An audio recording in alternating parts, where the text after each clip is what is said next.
Hi guys, it's my turn. This is a very unique car, not new, and Bing has just driven. Oh, you've driven it over the weekend, right? Con.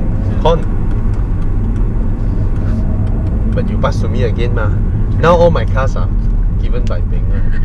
Yeah, if she allowed, then I get to drive. You liked it?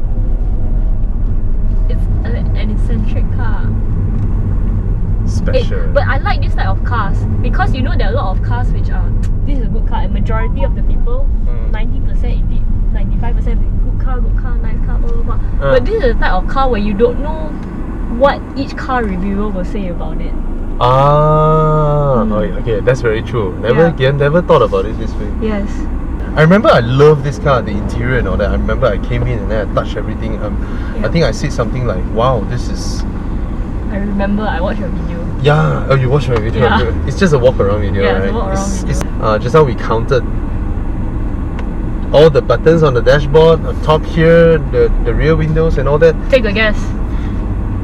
5 seconds to comment. You're gonna get a special prize. Oh, you are from Bing. Bro, damn it! Hi guys, Bobby here. This is the DS5.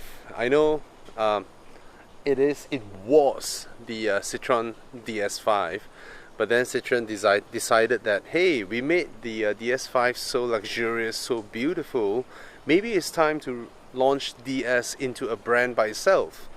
So they've attempted this for quite some time now.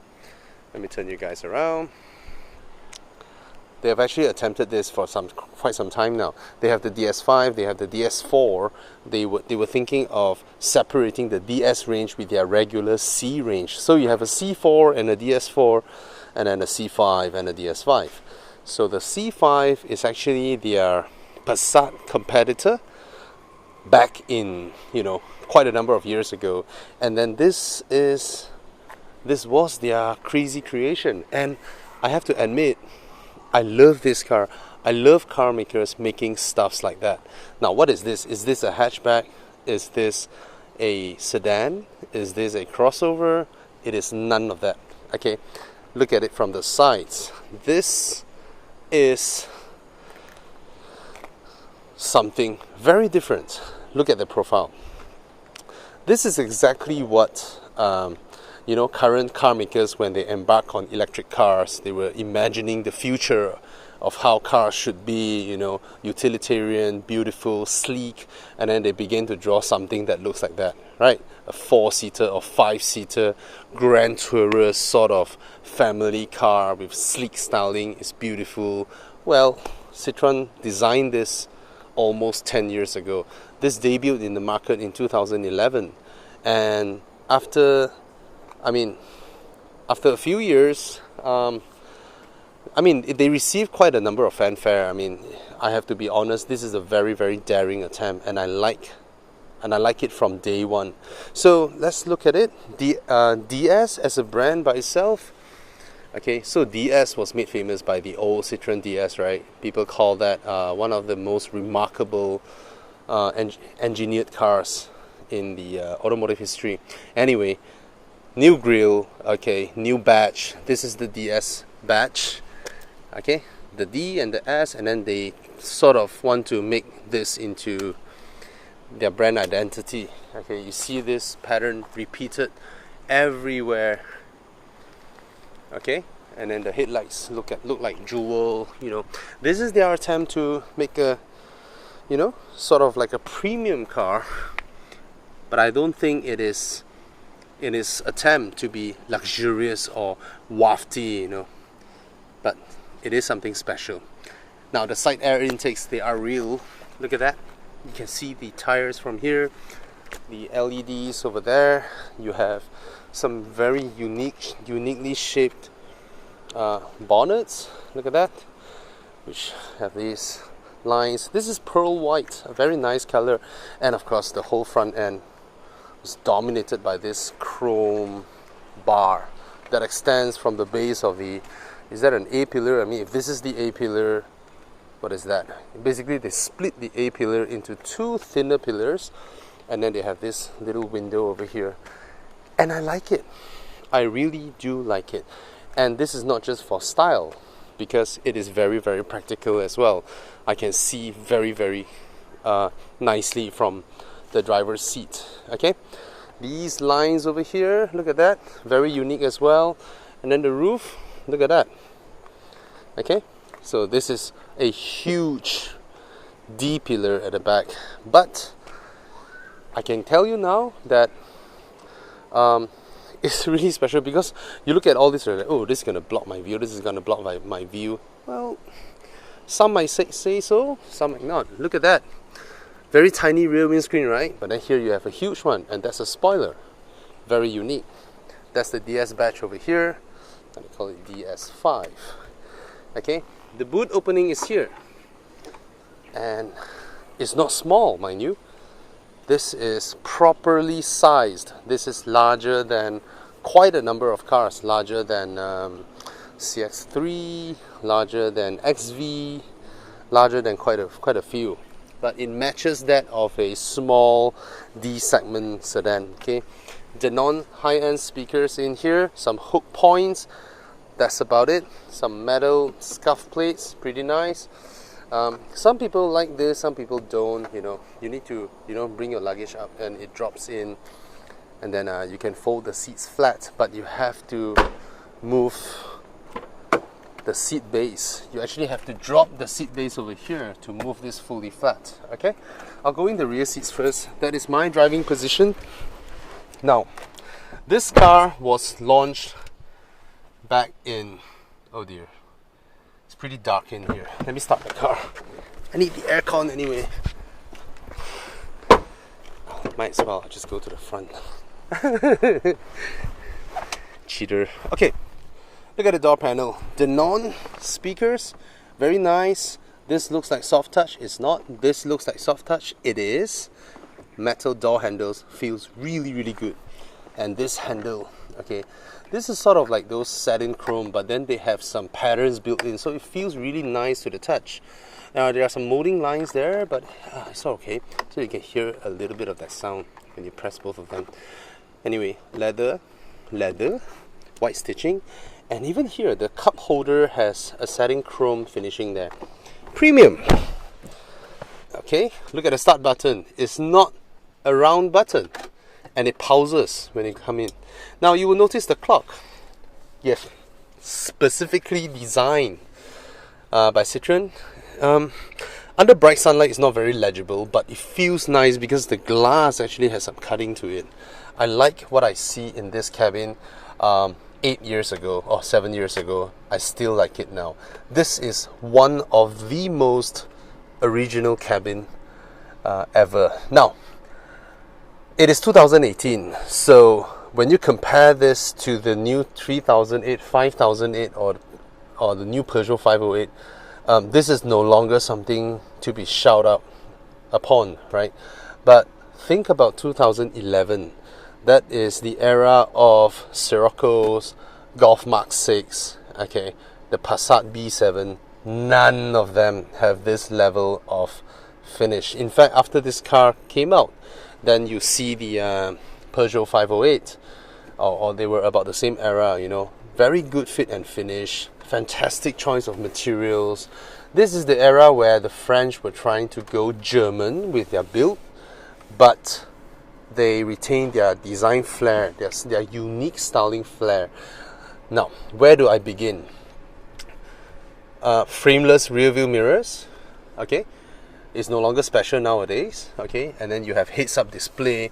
These two are LCDs. This is LCD. These are somewhat backlit, but then it looks something straight out of Metal Gear Solid. It's interesting. And then here you have this inlay that is almost like brushed aluminum, okay, and then you have the side mirror adjusters here. And you'd be like, hey, aren't they supposed to be here? Nothing is here. No controls over here. Just one really comfortable armrest and a beautiful, solid, chunky door handle. That's it. Nothing else should be here.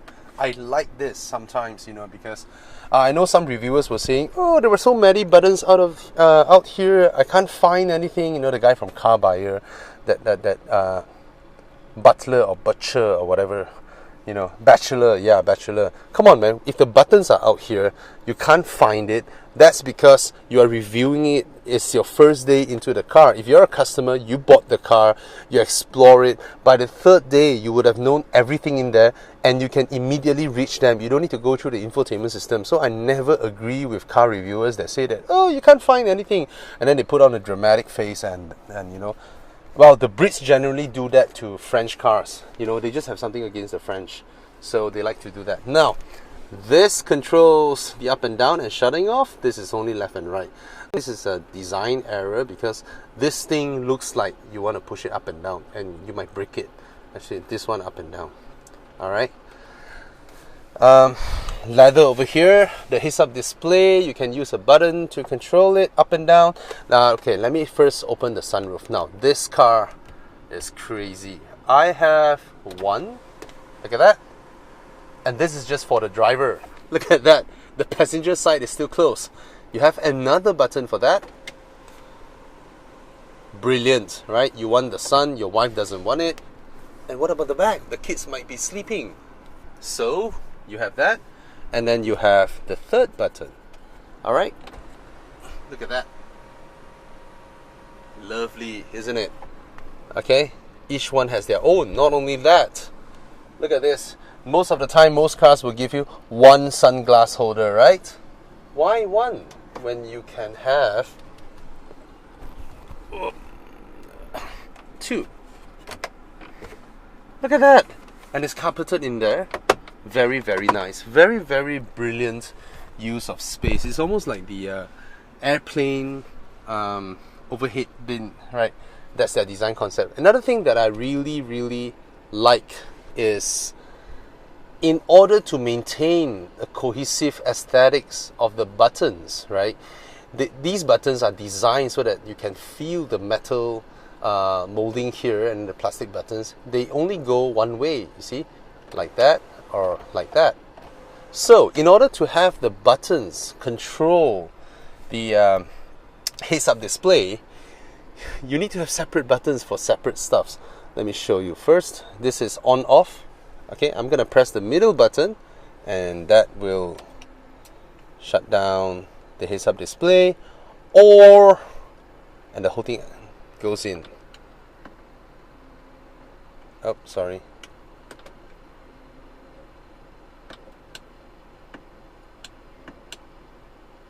Okay, it comes up. Sorry, I'm being too impatient there. I need to wait for a while. Then it turns on. This one actually adjusts the angle. Yeah, they just separate them. So some people might say that you cut down the buttons to save cost, but Citroen just go, no, if I save cost, they wouldn't look symmetrical. I want them to look symmetrical. Separate them. So this one to turn on and off the heads-up display, this one to move it up and down, this one to turn the brightness. Brilliant. Brilliant use of money. And the guy who designed this car, I'm going to quote con for this, the guy who designed this car doesn't really care much about cost saving. He couldn't care. He couldn't care less. Okay, I counted, alright, buttons.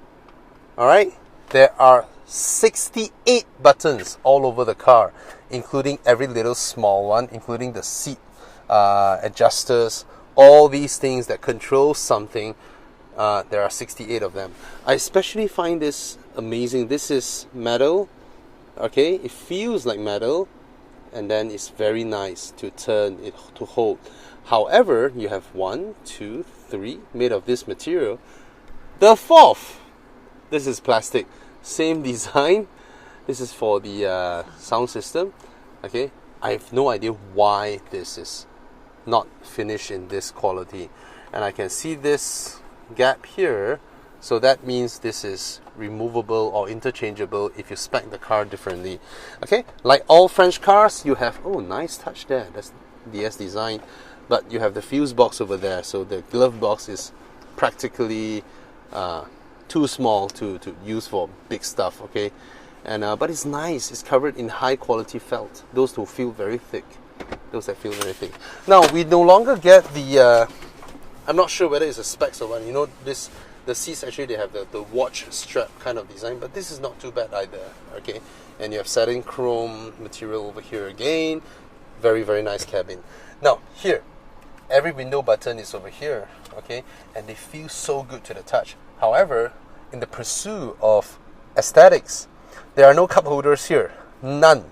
Okay, and if you got up the car, you take out your wallet, there's no place to put them apart from this space. This is the only space you can put them. I have no idea why there's an IOI parking ticket here. I'm just going to drop it in. This is covered in felt as well. So you have two buttons here. Wait. Yeah, this one would bring up the whole thing, and this one, you know, you have a small compartment. This was designed in 2010 or 2009, launched in 2011, so this compartment couldn't fit big new 2016, 17, 18 smartphones. It doesn't fit. Okay, you can put a wallet, a small wallet. However, this compartment in here, yeah, you see the OBD port, the cover is not there. This compartment is air conditioned. Okay, there is an outlet for air conditioning, and it's so huge. Look at me. My entire forearm is in there. I am fisting the car. It's huge. You can put two Longchamp handbags in there. Yeah, a very nice cabin that is futuristic, feels good, and overall just lovely. And then this one is flat bottom. This is satin chrome again, very nice material. You have the cruise control buttons over here, volume, no paddle shifters though, and something that we missed, gated shifters. Look at that. You don't have to press any button, you just boop. This Mercedes invention is one of the best invention ever, you know. But some people just, a lot of car makers just stop doing it. I don't know why. It's very practical in my opinion. Okay, at the back here, you don't get much room. You really do not get much room, because this is neither a D segment, you know, or a super practical C segment. This is a stylish car. Okay, look at the front cabin. Anyway, let's talk about headroom. I have about 2 fingers. I need to move the headrest up, if not it's gonna hold the base of my neck at the back here. In terms of the seats, they are just moderate, to be honest, because yes, I don't see any center tunnel over there, but the floorboard is quite high. So that makes the seat relevant to the floorboard a bit. It's not high enough for me, for my height, 5'11". You have some LED lights over here. You have some hooks over here. But generally, the whole roof line just feels really close. But still, I can say this is something like the CLS and all that, cars that are stylish. Now, there are cup holders, the only proper cup holders at the back here, and they are not proper. Look at that. Okay, there are cup holders in the armrest. Do you notice something? The angle of the armrest is almost like that. You're gonna spill your drinks. Okay, so they are cup holders nonetheless, but they are not in an angle that is cup holder friendly, or this is a pass-through for luggage, for ski, and that's about it. Isofix, of course, but it's hidden in there. You have to find the hooks. Yep. Okay, and then you have rear aircon vents, but they are mounted really low down here, small vents. You get some air out, but generally not a lot. What are these 2 buttons? It's the window buttons, because somehow this car doesn't like window buttons on the doors. Okay, now how much is this car? The retail price is $190. Wow, look at the door opening. This has got to be one of the tightest opening of doors in the history of doors. Look at that. That's a very, very tight ingress and egress. This will not pass any Lexus standard of getting in and out of a car. Now this car comes fitted with premium Michelin tires, stylish, fast enough, 1.6 turbo. You don't feel the need for more speed. Turbo lag is better than the 1.4 of the Volkswagen group, but as the turbo boost come on, they're more than comparable, more or less the same. Okay, dual pipes at the back, some concave design on the tail lamp. Overall, this car is very well designed, very unique, very, very stylish. The only car that I can draw a comparison to this is, I don't know why, this kept reminded me of the 2001 Toyota Wheel VS, when a car maker just go bonkers and design something very, very different, unlike anything else, okay? And one last thing I forgot to mention, the ride height of this car is not the same as your regular sedan. You ride higher than a sedan, but lower than an SUV. This ride height is very, very similar to the 5 Series GT. Okay, think of this as the smaller, more affordable 5 Series GT. It is something special that you buy, you know. You compare this to a 1 Series, a BMW 1 Series, a Volvo V40. None of them will feel as special as this car when it comes to design, the interior, the wow factor, you know, none of them. But in Citroen's quest to make this opposition DS as a premium car, I think they've done it from a design standpoint, but don't forget this is a previous generation product. We need to look at the new generation product. Okay, so far whatever that comes out in China is an utter disappointment. The C6, yes, to most people the C6 looks nice, but to me that's just a Passat wannabe. We need to know, or Citroen themselves needs to know, what is the direction of DS from here on. Okay, do they have the brand cachet in these days to go head on into premium? And if they do not go into premium, where do they go in this really, really tight space of Citroen, of Peugeot and DS? Can this price be priced higher than a Peugeot 508? If it doesn't, then how are you going to concentrate your resources to build brands like the DS? Okay, so that is a question that Peugeot themselves has to figure out. Okay, you can't have three teams, Citroen, DS and Peugeot, all fighting to have the top spot. In terms of product mix currently, I think Peugeot is in a fantastic position. They have beautiful products. They are flamboyant. They are daring, wonderful. Citroen, yes, in Malaysian market is really is as good as I don't know. It is a brand that requires a huge uphill task to build, and so far, I'm not sure what is the decision, but Citroen has some really unique cars, and to purposely split Citroen's product lineup into DS or Citroen, I'm not sure if that is the greatest idea of all, because Citroen, in my opinion, is still a very, very unique brand. They make daring designs, beautiful, quirky designs, and I like who they are. Is DS going to carry the same ideas? So anyway, for this price, 190 over, it was launched at 190 over, but from what I heard, you can now buy this at 160 plus. So 160 plus, what is there within your price point that attracts you? If you compare this to the Golf R line, I would pick this in a heartbeat. There is just no comparison. The Golf R line drives better than this. Suspension is better. That's it. Everything else about the car is as utilitarian as you can get. You know, it looks so... It is dull compared to this. When you look at the whole car design and everything, this is so special. This is stylish. This is chic. This is... you can step out of this car, you know, with a Chanel bag or something like that. It just feels different at this price point. 160 over 1,000. What else do you have in this price point? Not much. You can top up 20, 30,000 for a Volvo V40 or 1 Series, but this is comparable to them. Suddenly I understand Citroen's decision to push out DS.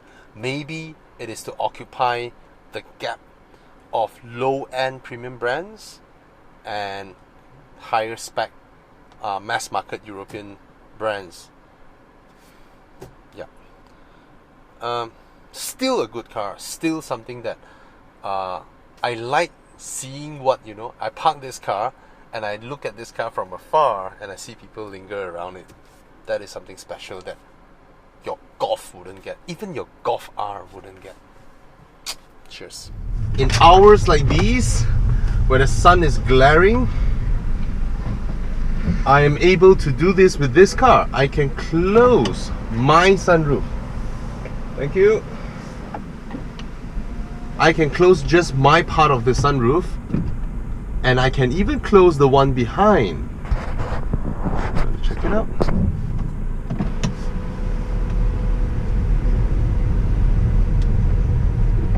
Yes, while only remaining this one. So this car is very, very unique. You have two sunroofs for the front passengers and you have one for the rear. So, and all three of them operate individually. And in terms of the glass house, most cars have one, the one in front. When you go for tinting, right, you have a front windscreen, a rear windscreen, and you have 4 pieces of mirror on the side, maybe a small triangle at the back. So at most, you are talking about having 8, right? This car, if you were to go to a tinting shop, you have 3 on top. You have 3 just for the front windscreen, and you have 4 on the sides, and for the rear you have another 2. So 1, 2, 3, 4, 5, 6, 7, 8, 9, 10, 11, 12, 13, 14. 14 separate pieces of glass that oh dear.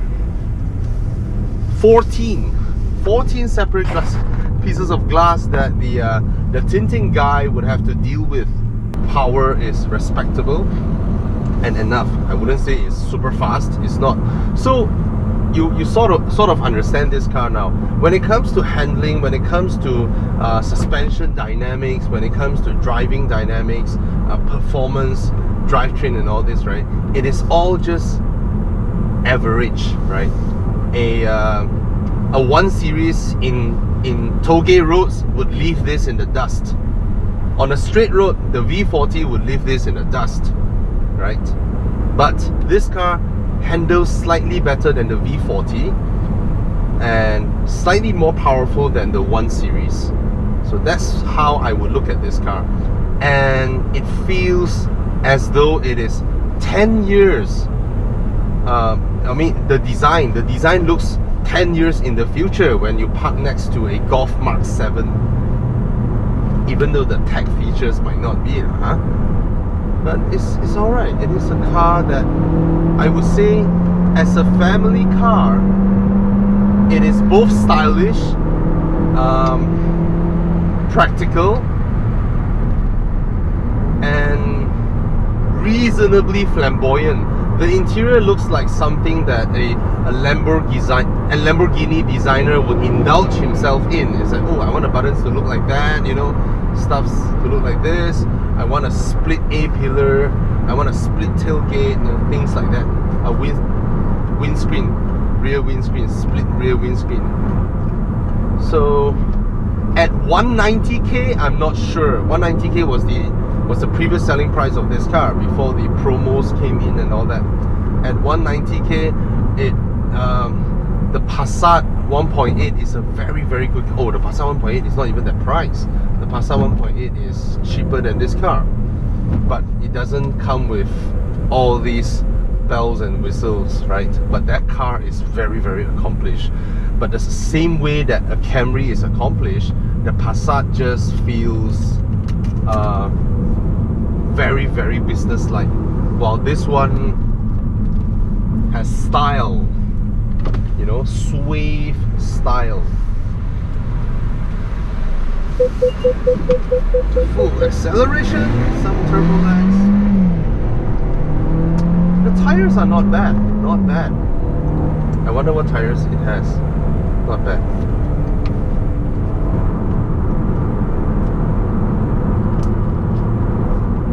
So, yeah. Oh, the steering wheel at slow speeds, it is rather heavy. So yeah, that's the DS5. I still think this car is relevant, and I know that for a fact that not many people would go for a Citroen in Malaysia, just because we just don't buy things that we don't see, right? We only buy things that we see everywhere. Ooh, other people are buying, so we'll start buying, you know. So generally this is a good car. I like the specs that comes with this car. I like the fact that they did not skimp out on these unique sunroofs and all that, and the trimmings of this car is really high quality. But at the end of the day, in complete feel, this doesn't feel like an all-out proper premium car yet. It is still slightly below that when it comes to the overall feel of the car. Yeah, way more powerful than a 1 Series. Yeah. All right.